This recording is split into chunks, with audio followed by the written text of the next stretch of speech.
Welcome to our video journey where we explore the fascinating world of pronunciation, unraveling the mysteries behind each word and its usage.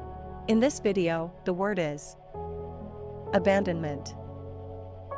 Abandonment. Abandonment. The word abandonment is a noun that refers to the act of leaving something or someone behind, often with the implication of forsaking, neglecting, or giving up on them. It can relate to physical, emotional, or situational contexts where something is no longer cared for or maintained.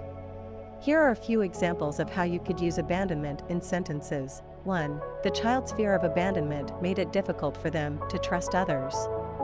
2. The novel explored themes of loneliness and abandonment through the protagonist's journey. 3. The dog's behavior indicated that it had likely experienced trauma or abandonment in the past.